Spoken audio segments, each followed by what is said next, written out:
Well, let's talk about the Lakers. So they let the last coach go, Darvin Ham. Yep. They originally offered the job to Dan Hurley. Offered him $70 million. Now, this is, the top college coach. Yep. 2 championships in a row, is about to go for a third. But he turned him down. Were you surprised? No, because he has a good situation, and he knows that situation is like, they give you that money, you guys don't do good that year, they just fire him. And he don't want to go back to where he's at. But I tell you what, they would have been so lucky to get him. He's a great coach. And basketball right now, the teams that play more like colleges will win. More like sharing the ball, playing defense, playing with that type of. But I was surprised he turned it down, the opportunity to coach LeBron, being in Los Angeles. But he's doing pretty good for himself. And they didn't overpay him. They just paid him. That was regular money. Well, $70 million is near the top of all the coaches' salaries, period, right now. It's near the top. I think the only person making more than that is the Warriors coach. The $70 million was what? It was like 11 a year, something like that? Let me see. Nah, I looked at it. I don't think the $70 million was that appealing to him.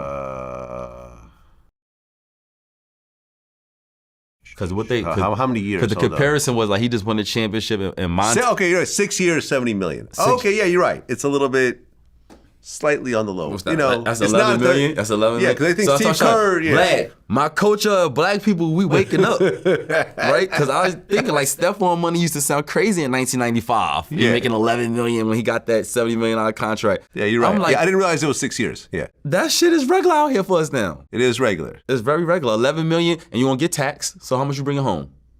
5.5, 6. Let's call it $6 million. It's called 6. And then the fees of the people that got you that deal was called another $500,000. That's $5 million. That's about $5 million. Yeah. No, he's not leaving to go to Los Angeles, and now you got to live in a Los Angeles house. Way more expensive. Yeah. Stop it. That was a bad deal. I mean, in general, though, do college coaches do well in the NBA? Because you don't really see that too often. Usually the college coaches, like the Coach K's of the world, they just stay in college. What coaches came from college and did well? Well, Florida coach was one of the last ones, right? What's his name? My guy from Florida that won the championship with Corey Brewer and them guys, and OKC signed them. That was short-lived. I'm looking at the list. There's Larry Brown, Fred Hoiberg, who recruited me for Louisville. There we go. John Baylane, Bill Fitch, Mike Dunleavy Sr., Avery Johnson. There's been a few. There's been a few, but not a lot. Not a lot. And a lot of them it's a different job. Yeah, and a lot of them don't turn to superstar NBA coaches, it seems. Yeah, it's a different job. Whereas in college, they're absolute superstars. You're in complete control. The coach go before the player in the NBA.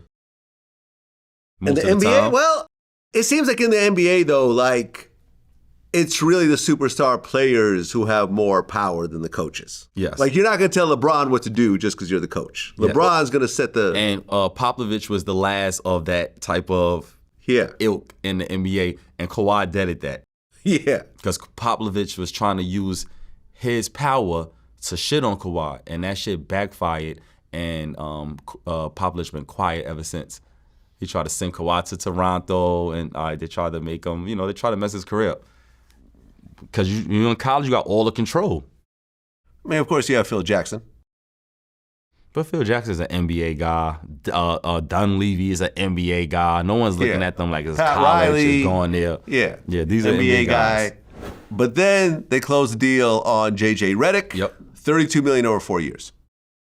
32 over 4? What's that? Yeah. 24, 30. $8 million a year. $8 million a year. So, definitely cheaper. He has no experience in coaching. This is true. But he's a smart guy. And he's like close friends with LeBron. People are saying LeBron kind of got him the job. He's close friends with LeBron. They have a podcast together.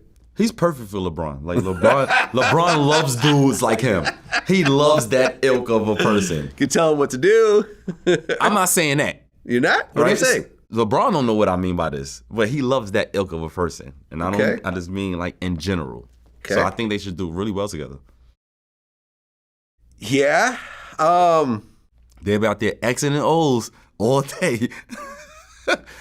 I watch a little bit of their podcast. You see their podcast? Yeah, I watched some of it. They got a little backlash because, then he became a coach. But nah, you're supposed to do it like that. I like LeBron doing it like that. It was like, oh, y'all trying to control the narrative, so I'm not gonna do how I see it. You know what I'm saying? And most people wouldn't have did it now. They wouldn't have gave him the job because they got ahead of it saying, oh, he's gonna be the coach, they only doing a podcast, so make him the coach. And LeBron like, yeah, and still did it. Yeah.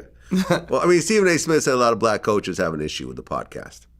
A lot of black coaches? Black coaches. Because, they're going through tape and they're kind of picking things apart and everything else like that. I don't know.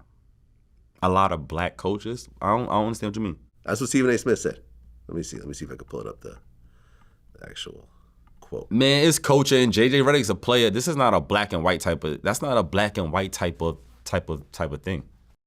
Yeah, numerous black coaches called me expressing how they took issue with that podcast taking place. Stephen A. Smith said this. Some nepotism in it? I guess I'm using the word right. Hold on, let me play it real quick. Hold on a second. We certainly are not. What I can tell you is this. Numerous coaches, black coaches, called me expressing how they took issue with that podcast taking place. And I think you know enough to know that that's true. Some of them felt very salty about that. We certainly are not blaming JJ Redick. You got your podcast. Maverick Carter approaches you about doing this idea. Who the hell would? I jumped at the opportunity. Wait, can I pause you on that? They were so. That's what Stephen A. Smith said. Who they want to give the coach to? The whole coach is screaming for Mark Jackson to get a job in the NBA. The way the NBA works is like it's a secret society, and something obviously happened where they're not going to give him another job. You know what I'm saying? And he's okay with it because he's still in the NBA working with the NBA. Everyone's screaming to give the job to Monty Williams. He just got heavily paid from the Phoenix Suns. He just got heavily paid from Detroit. Yes. Detroit was the worst team last year. Yes, they were. Yes, they were. Yeah, well, give the job to me. Fuck, they talking about? Well, yeah, because Monty got fired from Detroit with $65 million left on his contract. Yeah, Monty should be one of the assistants for the Lakers. You think Monty take an assistant job? I doubt. Yeah, why not? Really? Monty. After going from being a head coach to taking Phoenix to the finals and everything? A super humble dude. Oh, okay. Super humble dude, and he's also former player. True. So he's got to be in the building, and I don't think that opportunity at the Lakers is good for him. I believe he should wait for LeBron to retire, and then he should go. He's been coaching young Bronny.